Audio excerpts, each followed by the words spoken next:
For years, Amy Grant was the doyenne of contemporary Christian music.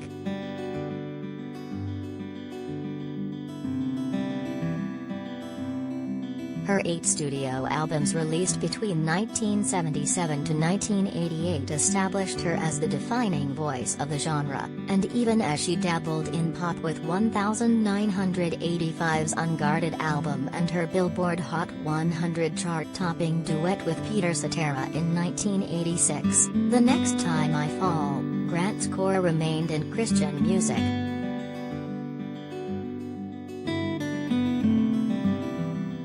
But in 1991, the sweet, bouncy bobble Baby Baby stormed through pop radio, hitting #1 on the Hot 100 and catapulting Grant into the mainstream.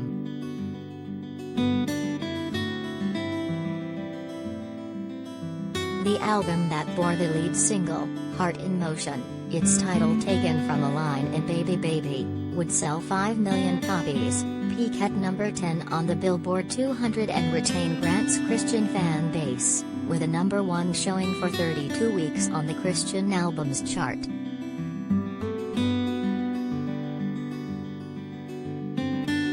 And Baby Baby was just the beginning. Heart in Motion birthed 4 additional pop smashes, Every Heartbeat, That's What Love Is For, Good For Me and I Will Remember You, before earning Grammy nominations for Album of the Year and Song of the Year, Baby Baby, at the 1992 awards show.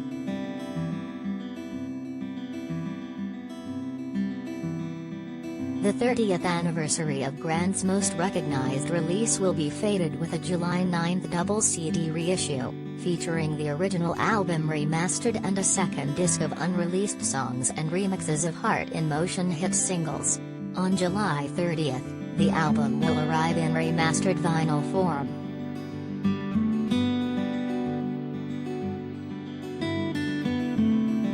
Grant underwent open heart surgery in June 2020 for partial anomalous pulmonary venous return. She's doing just fine, thank you for asking, and is also shaking off post-COVID-19 fog after getting sick with the virus in January, an experience that she said kept her down for about a month.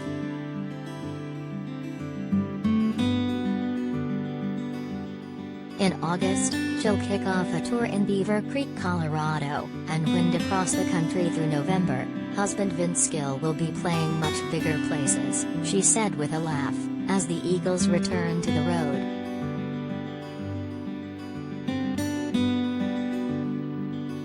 Grant will spotlight Heart in Motion at her live shows, but also said the tour is a way to celebrate that I'm alive and 60.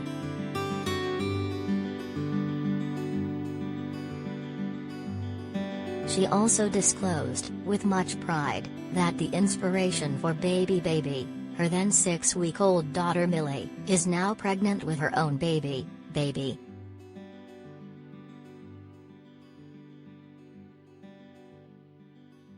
Calling with a cup of coffee nearby from her home in Nashville, Grant reminisced to USA Today about the Heart in Motion period.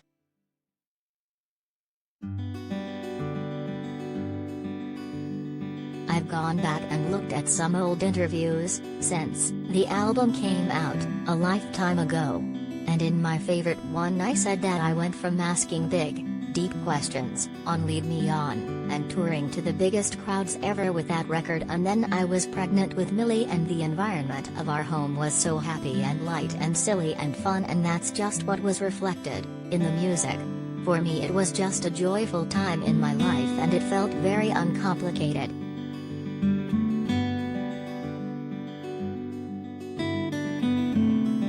She is someone who holds her cards very close to her chest, so I guess I'll never know how she feels about it.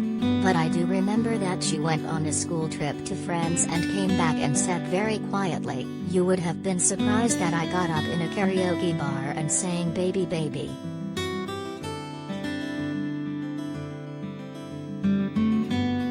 That song was inspired by 2 friends of mine and the shock of what their childhoods were like.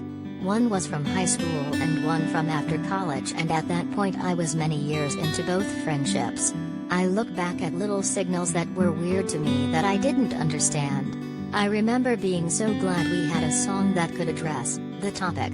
One of the most powerful things from that tour was that song in particular would start and you would see a lone figure stand up.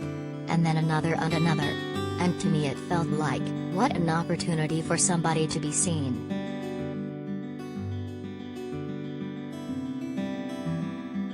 I just moved into every new circle kind of wide-eyed and waiting. I have sort of a slow reactive.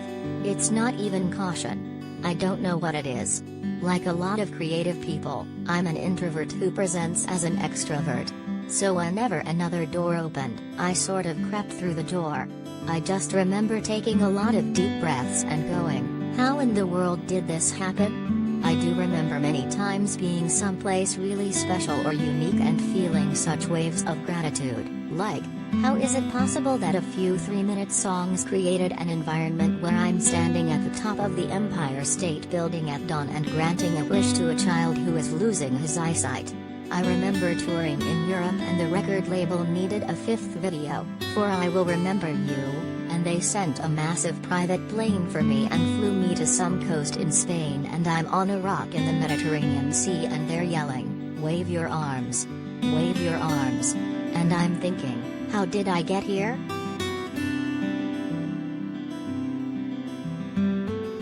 All of them are a beautiful, sweet memory for me. There is such an inclusiveness and a hopefulness. I love the feeling of we and us that I hear in those songs.